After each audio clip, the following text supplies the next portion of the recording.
జోగులాంబ గద్వాల జిల్లా శనివారం రోజు గద్వాల వ్యవసాయ మార్కెట్ యార్డ్లో సందర్శించారు బీఆర్ఎస్ పార్టీ మాజీ మంత్రి నిరంజన్ రెడ్డి.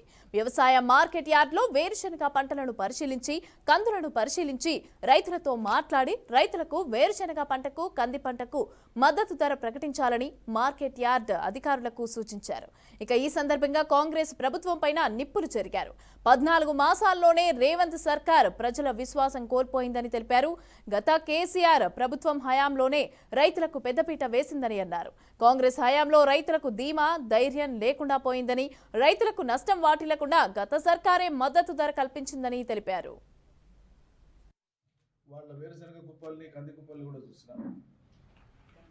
అంటే ప్రభుత్వానికి పట్టింపు ఎట్లా లేదు అని చెప్పడానికి ఒక స్పష్టమైన ఉదాహరణ మీ కళ్ళ ముందే నేను పెడతా ఉన్నాను. ఇది ప్రజానికానికి తెలుస్తుంది. వేరుశనగ కేంద్రం ప్రకటించినటువంటి మద్దతు ధర ప్రకారంగా 6,783 రూపాయలు క్వింటాల్.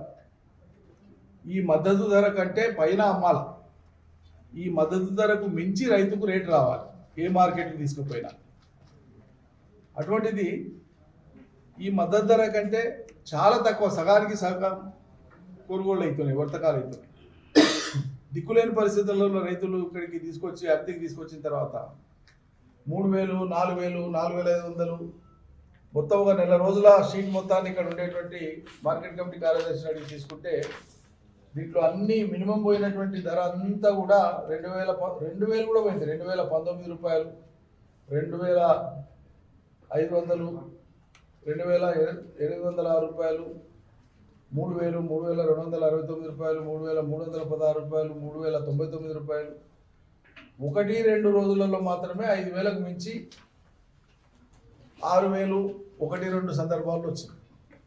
అంటే ప్రతి లాటు, ప్రతిరోజు మార్కెట్కి వచ్చేటువంటి ప్రతి రైతుకు సంబంధించినటువంటి లాటు నాణ్యతా ప్రమాణాల ప్రకారంగా ఉన్నప్పుడు వ్యవసాయ ఉత్పత్తి ఖచ్చితంగా కనీస మద్దతు ధర కంటే ఎగువన రావాలి.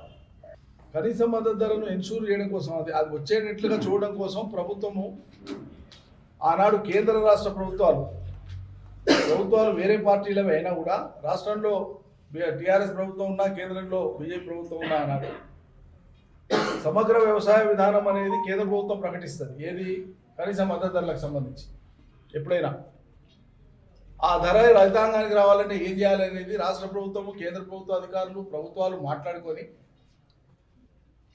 వర్తకులు కానీ, మధ్యవర్తులు కానీ, దళారులు కానీ రైతుల నోరు కొట్టకుండా ధరలను వాళ్ళకు వాళ్ళే నియంత్రించి వాళ్ళకు వాళ్ళే తగ్గియకుండా ఒక విధానానికి రూపకల్పన చేస్తున్నారు. అదే ఈనాం విధానం అంటారు.